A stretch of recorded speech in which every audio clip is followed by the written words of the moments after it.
Hi friends, అందరూ ఎలా ఉన్నారు? నేను చాలా బాగున్నాను.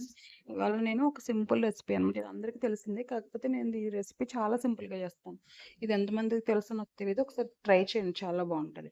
ఫస్ట్ నేను చేపల పులుసు అనమాట ఇది. ఫస్ట్ ఉల్లిపాయలు, పచ్చిమిర్చి, అల్లం, వెల్లుల్లిపాయ తీసుకొని మిక్సీ పట్టేసుకోవాలి. మిక్సీ పట్టేసుకొని మనం ఎందులో అయితే చేపల పులుసు చేసుకోవాలనుకుంటున్నామో అందులో వేసేసుకొని చింతపండు నానబెట్టుకొని రసం తీసుకొని ఆ రసం కూడా ఉల్లిపాయల పేస్ట్లో వేసేసుకొని దాంట్లో ఉప్పు, కారం, పసుపు, ఇంకా మసాలా అవన్నీ వేసేసుకొని కొంచెం కరివేపాకు, ఇంకా ఆయిల్ ఇవన్నీ వేసేసుకొని స్టవ్ మీద పెట్టేసుకోవాలి. స్టవ్ మీద పెట్టేసుకొని జస్ట్ దాన్ని కుక్ చేయాలి.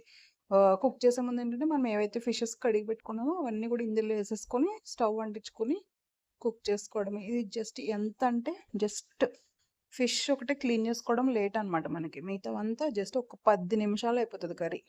అంత సింపుల్ ఇది చేపల పులుసు. టేస్ట్ అయితే అద్దరిపోద్ది. ఒకసారి ట్రై చేయండి అందరూ. చాలా సింపుల్ ఇది. అన్నీ కలిపి పెట్టేసుకున్న తర్వాత మనం ఆ ఫిష్ కూడా వేసేసుకొని ఆ పులుసులో ఒకసారి కలిపేసుకొని ఈ స్టవ్ ఆన్ చేసుకోవడమే. ఈ పులుసుని ఏంటంటే ఊరికే కలపకూడదు ఎక్కువ. జస్ట్ అలా వేసేసుకొని ఒకసారి కలుపుకొని మూత పెట్టేసుకొని ఉడకబెట్టేసుకోవడమే. ఉడికిపోయిన తర్వాత మనం లాస్ట్లో ఏం చేయాలంటే కొంచెం గరం మసాలా యాడ్ చేసుకోవాలి. గరం మసాలా యాడ్ చేసుకొని సాల్ట్ చెక్ చేసుకొని ఇంకా పడితే వేసుకోవడమే. లాస్ట్లో కొంచెం కొత్తిమీర, కరివేపాకు వేసుకొని దించేసుకోవడమే అనమాట. సూపర్ ఉంటుంది రైస్లోకి అయితే. Please subscribe to my channel.